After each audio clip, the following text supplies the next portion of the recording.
everyone, welcome back to Alice on the Giant Bookshelf. Today's video is all about Jane Austen and I have some burning questions.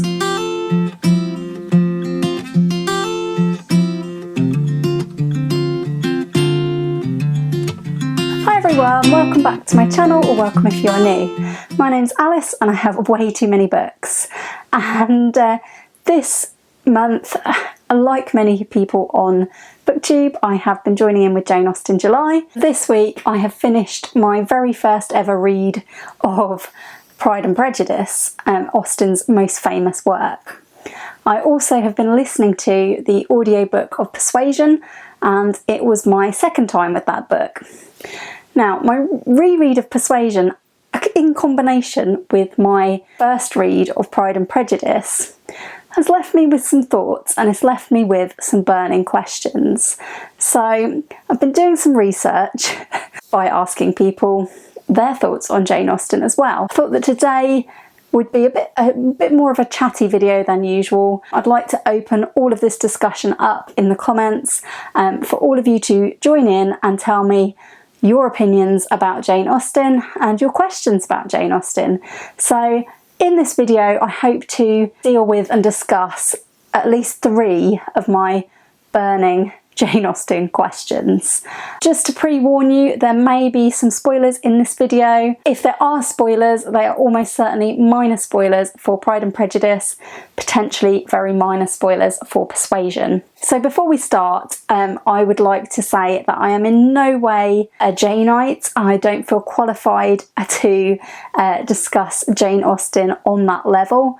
I've never read a book about Jane Austen. I have not actually even completed her Big 6 yet. If you don't know what Jane Austen's Big 6 are, they are her 6 main works of fiction, which are Pride and Prejudice, Sense and Sensibility, Emma, Persuasion, Mansfield Park and Northanger Abbey.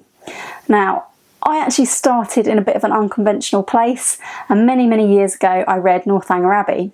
And the reason for choosing Northanger Abbey is because at the time I'd only read one other classic book, and I picked Northanger Abbey on the basis that it was the shortest. And I thought it was fine. I'm not really a person who loves period drama and all that sort of thing, so I didn't really think that I loved Jane Austen either. Then, in 2021, back in March, I read Persuasion for the first time, and it took me a while to get into Jane Austen's language. I think it always does, and I began to realise that once you have tapped into the language and got the idea of it and can enjoy the time period in which they are set, I realised that there was a lot to like in Austen. In particular, what dragged me into Persuasion and dragged me into Austen generally was very much a very famous scene in the middle of Persuasion. If you have read Persuasion, I think you'll know exactly what I mean, and it involves a trip to Lyme Regis. Yes, that scene, just for some reason, and it is quite far into the book, really kicked off my interest in this story.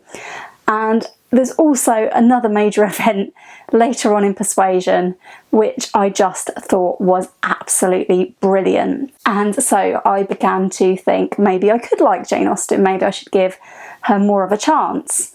So I joined in my first Jane Austen July last July, and I read the group read-along book Mansfield Park, which I did make a vlog of me reading it, and I must admit that I did really enjoy Mansfield Park. So here is unpopular opinion number 1 that I hold about Jane Austen. I like Mansfield Park.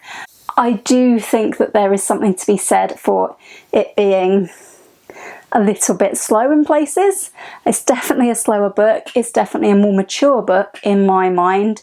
And I can see why people don't like it, because it is not similar to other Jane Austens really. There isn't a big you'll be blown away by it romance. But for me, what I really like about Mansfield Park is something that I know a lot of people dislike about Mansfield Park, which is the main character, Fanny Price. I just thought she was brilliant.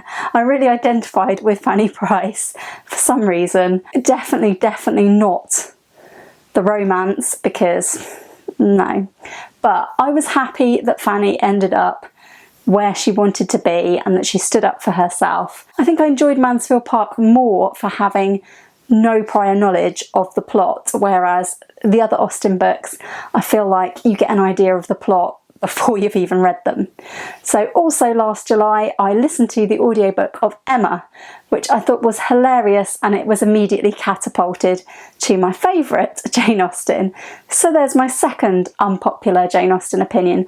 I really like the book Emma, but I think the main reason I really like the book Emma is because I really love Clueless. I didn't know the first couple of times that I watched Clueless that it was based on Jane Austen's Emma, but once I did know that and watched it again, and then afterwards listened to the audiobook of Emma, I just spent a lot of time drawing parallels with the way they had presented Emma in Clueless, and I couldn't help loving it, and I couldn't help liking Emma, even though she is one of Austen's least popular heroines. In one of my community posts this week, I asked, what are your unpopular opinions about Jane Austen? And one of the unpopular opinions that someone gave was that they think Clueless, the film, is better than Emma, the book. And I would be inclined to agree. I absolutely love Clueless, and I will definitely read Emma again. I think it's very, very funny. I think it's much more of a comedy centric novel than any of Jane Austen's others, but I think there's a lot to recommend it. So fast forward to this July, I knew it was time to finally take the plunge and read Jane Austen's most famous work, Pride and Prejudice, and I went into this with some trepidation, because the way I see it, it is a truth universally acknowledged that every Jane Austen fan likes Pride and Prejudice best. It's their favourite Jane Austen, maybe even their favourite book of all time. So I was a bit anxious about going into this one, because I've never really felt a strong desire to read Pride and Prejudice. And just to set it in context, I also have watched very, very few adaptations of Jane Austen. I don't love watching period dramas, so I don't tend to watch them. And I haven't watched any adaptations of Pride and Prejudice apart from Pride and Prejudice and Zombies, which is a lot of fun, but not actually very Jane Austen. Yeah, I've watched the recent adaptation of Emma and I didn't like it. I haven't really watched any of the adaptations, and I'm not really an adaptations lover in general. So that's where I stand on Jane Austen. That's where I stood before reading Pride and Prejudice. And while I was reading Pride and Prejudice, it really worried me, this thought that this is everybody's favourite book. I ran a poll over on my community tab to ask, what is your favourite Jane Austen book? This is kind of a myth-busting one, I suppose, for me. Is it everybody's favourite book? The answer is no. It actually isn't everyone's favourite book. I was definitely expecting the outcome of the poll, which is that Pride and Prejudice obviously got the most votes. 85 people voted, and 46% of those people said that Pride and Prejudice was their favourite. In contrast, only 9% liked Sense and Sensibility, 29% liked Persuasion, which meant it was a closer run race than I thought, and 11% admitted to liking Emma, like me, as their favourite. Unfortunately, there's only space to give 5 options, so I had to run Mansfield Park and Northanger Abbey together and ask people to comment which out of those 2 they liked, and all 3 votes for that option were for Northanger Abbey. There were a few comments that said they couldn't choose, and there was one comment that said their favourite is Pride and Prejudice but their other favourite is Mansfield Park. So I'd like to think that poor Mansfield Park did get 1 vote. Kind of. My first burning question, does everybody love Pride and Prejudice best out of all the Austen? The answer, at least in my corner of YouTube, was proved to be no, not everybody. Nearly 50%, but not everybody. So I was relieved by that, because at that point in the month, I was liking Pride and Prejudice, but I wasn't feeling like it was a favourite. Which brings me to my second question.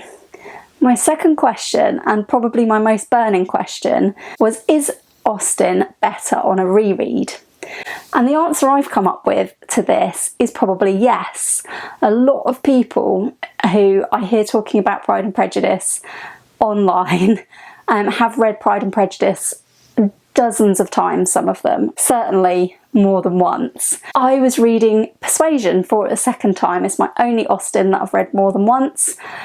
And I would have to say that I probably think that Persuasion is now my favourite. I did really enjoy this reread, and the difference for me with the reread was I found the earlier part of the book that I didn't really enjoy the first time around to be much easier to read, much more interesting on a second go when you know where the plot is going. I would love to hear from you in the comments about this question. Have you reread Austen? And if you have, did you like it better the second time? Because I was rereading and reading at the same time, I felt that the answer for me is probably yes, it's better on a reread. Because at that time, I wasn't loving Pride and Prejudice as much as I felt I ought to be. Which leads me on to my third question. It's the third question, and it's also an extremely unpopular opinion. So please take this in the spirit that it is intended. We all love different things in reading, and that's what I love about BookTube. So please do get involved in any kind of debates in the comments down below.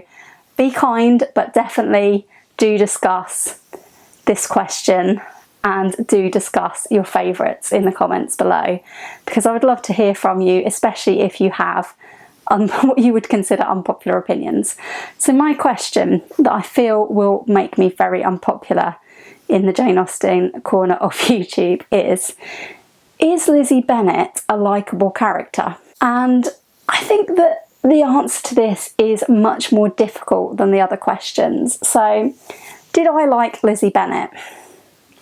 At first, definitely not. I actually thought, and please again bear in mind that this is based on one read only, I found that Lizzy Bennet was just coming across to me as incredibly unlikable. And I know that people say Emma is an unlikable character, but I quite like Emma, and I was very much disliking Lizzy Bennet. But stay with me, because I think that Pride and Prejudice is not completely about the love story. I think that Pride and Prejudice, based on this first read alone, is very much a book about people changing and growing, and how we realise our mistakes as people. So, is Lizzy likeable? Not in the beginning of the book for me. Is she a good portrayal of human flaws? Yes, she is. Did I like Lizzy by the end?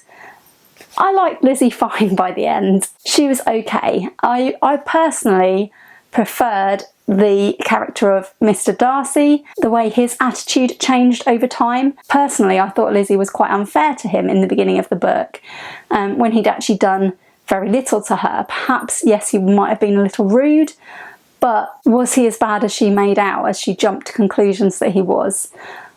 I didn't think so. So I do think that my first read of Pride and Prejudice was definitely, my opinion of it was dampened by being so surprised to find out that Lizzy Bennet wasn't very likeable for me. Yes, I completely see why she is a character that a lot of people love, and I do think she has a very strong character journey, character arc, and of course, next to her sisters, she looks like a saint. She looks wonderful. But yeah, I was very worried about voicing this opinion on YouTube, of all places, because I think that Lizzy is very, very popular, and I think she's very realistic, and I think she's a very well-written character. But I didn't like her all of the time, and I would love to hear from you in the comments. Are we supposed to like Lizzy Bennet? Maybe at the end, yes, but are we supposed to like her in the rest of the book? Because I didn't always. If you're still with me and you haven't turned off this video because I just said I didn't love Lizzy Bennet, then Thank you for sticking around. Those were really my three main questions. Is Pride and Prejudice everybody's favourite book? Which I think I have answered. Is Austen better on the reread? Please tell me below. What do you think? And is Lizzy Bennet a likeable character? You tell me in the comments down below. I was very pleased to see in the unpopular opinions that I received from people on the community tab on YouTube and on Instagram. There was one other person who told me on Instagram that they think Pride and Prejudice is not Jane Austen's best.